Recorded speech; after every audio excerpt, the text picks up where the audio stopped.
Welcome back. This is Jonathan. And I'm Dustin. One thing we want to talk about today is a really cool and important part of Memphis that for a long time was overlooked and kind of forgotten, and partially intentionally, partially just because it's kind of the way the city grew. But Summer Avenue, which is a huge artery in our city and was for so long such a huge part of... It was America's highway. I think that's what they called it, right? It was the main thoroughfare coming through town. It was in the 50s and 60s, the strip, right? Right. It had all the hot rods and people driving and showing their cars off. I think it was home to the first Holiday Inn, right? Correct. And maybe Super D was the first one there too. And then McDonald's. First McDonald's in Memphis was on Summer Avenue. Imperial Lanes was there. You had the hotel. Huge. It was a big deal. And then it got forgotten somehow. Well, not forgotten, but maybe...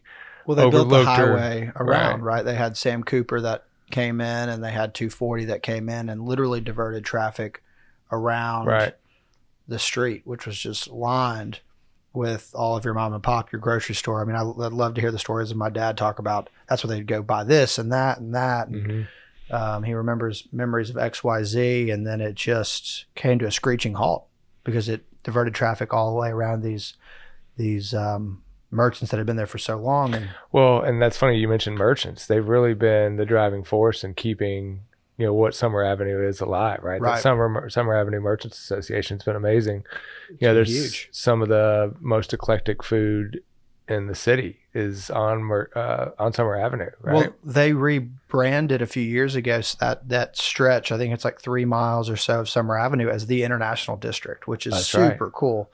And that has a lot to do with what you're talking about with the Merchants Association. I think there's over 30 countries represented in that association, which is incredible. Yeah, it's amazing. And so I really can't think of a better name or district or whatever you want to call it for that area. And that advocacy has really started to bring back attention to that corridor. And that's really what we're talking about today. You've seen Aldi, come to town on Summer Avenue. You've got Chipotle, Starbucks. Chick-fil-A opened, their new model, which is unbelievable. If you haven't been by, you should check that out.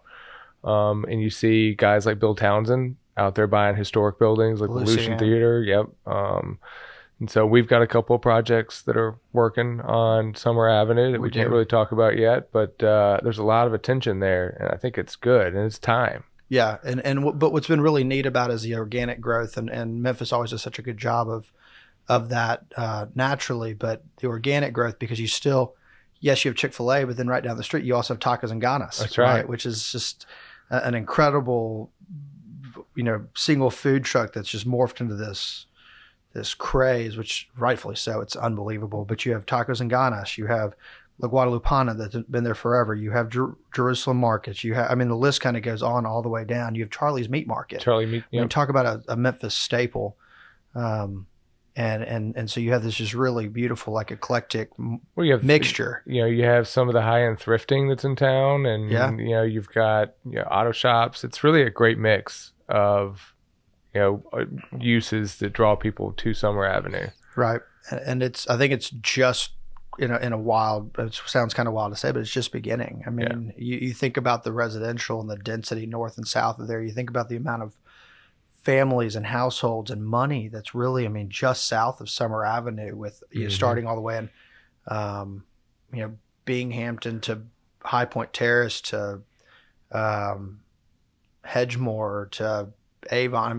That's it might be cliche, but really it's become the melting pot of Memphis, right? Correct. Everybody can find a place to eat or shop or do something on Summer Avenue. For sure. We love, we're 3 blocks from Summer. And we spend a lot of time on Summer Avenue, whether it's eating or shopping or whatever. The convenience of that makes life really, really easy. And I think a lot of that has helped keep those neighborhoods north and south. Berkeley just blowing up has really been the mainstay to keep that growth. Didn't Memphis 3.0 or something just release some kind of plan for summer, study, right? Like they put together with, I think it was the Merchants Association, partnered with maybe some grant money in the city that came together and collaborated and designed this really cool, extensive plan to kind of reimagine and expand on what Summer Avenue is. I mean, to jump back to what we were talking about earlier in the conversations, like it was a highway. It was the highway. Like that's what it was designed for. We don't need 5 lanes anymore. And the sidewalks are an afterthought, and there's no real crosswalks. So this takes all of that. Are they putting in medians and stuff like that? A road diet, is that what they call it? A road diet, yeah. So planted medians, which is going to be unbelievable. More crosswalks, bike lanes. I don't know if there's any plans, and I haven't looked that far into it, but I don't know if they have any parallel street parking. But things like planted medians, that naturally slows traffic down, and so that makes it safer for cross connectivity from one side to the other. Because you have a lot of people, if you go to Summer, you have a lot of people that will walk from those neighborhoods behind to Kroger or Tacos and Ganas or Gaslight, which is an unbelievable liquor store in Memphis. So that really, I mean, the timing couldn't be better with all the investments that are going on there and the kind of rebirth of Summer, and then to be able to take it to the next level by the city coming in, helping kind of steer that growth. It's really, really cool. And the other thing that people don't think about is the connectivity that Summer has and the importance of that to other neighborhoods, right? Midtown, Broad. Well, it's a primary, what is that, east-west corridor that, crosses Perkins, Mendenhall, White Station, all those primary north-south corridors that feed into the whole market, really. And then you got the connectivity to 240 on the east end of it. Right. For some people, that's the entrance into parts of Memphis, so it's important that it provides a good first impression. And then it leads into Broad, which is also in itself just a really cool, organically growing pocket. You got the new apartments that are going up there, and then the historic of the Broadway Pizza, and I think Salt and Soy is a new sushi restaurant that's going down there. City and State, which is expanding into other markets. They've got the liquor store restaurant, which is unbelievable. So a lot of cool things happening. A lot of really cool things happening. And then you have really neat, not just on the commercial, which we like to talk about a lot, but you have a lot of really great residential plays that are going on in those pockets with single family, whether it's rehabbing kind of abandoned homes or whatnot. But because of our lack of housing in the city, it's allowing people the ability to go in and put some money into those houses that they normally couldn't have put money into before. So, or forcing them to. I mean, either way, but it's kind of lifting the entire neighborhood, the entire pocket. So it's cool. What needs to be on Summer Avenue? There's a lot of redevelopment opportunity there. What that looks like is kind of hard to figure out, because some of the natural response to that might be mixed use with some retail on the ground floor with apartments, but I don't know, that really fits Summer. There's always room for more restaurants. Entertainment is something that's kind of missing out there with the loss of Imperial Lanes. But you got Planet Fitness that backfilled it there. Yeah, no, I get that. That is such a unique corridor. It's really hard to say, based on urban planning or based on X, Y, Z, we should plant this here and here and here. And so then I think there's a little bit of that forced use into an area that's not necessarily what the area needs or wants. Now, I'd love to see something like, if you get to that corner of like Perkins and Summer, which is not selfish at all because I live right there, but like, that you have that gas station, which is, halfway renovated, and you have the Fresenius next door to the old Family Dollar, which is talk about a prime corner and just an underutilized corner. Both of those really. I mean, you have the Walgreens, which it provides a great amenity to a lot of those people, because some people you go in there and it's packed. So it obviously provides a need for the neighborhood. But is it sexy? No. Is it practical? 100%. But those other two corners they're just tired, and they're underutilized, and it's like they're a little dirty, and it's like how could you maybe not focus on like a big mixed use development, but how do you go there specifically and pick out that one little parcel and say, how do we optimize this parcel to complement the neighborhood? Or how do we optimize this parcel to provide value for the neighborhood? And right now, neither one of them are necessarily doing that, though the food truck at that gas station is awesome. something more needs to be done. It could be really cool on Summer Avenue. We talked a lot about the food, and that was probably some of the first places that food trucks were in our market. Sure.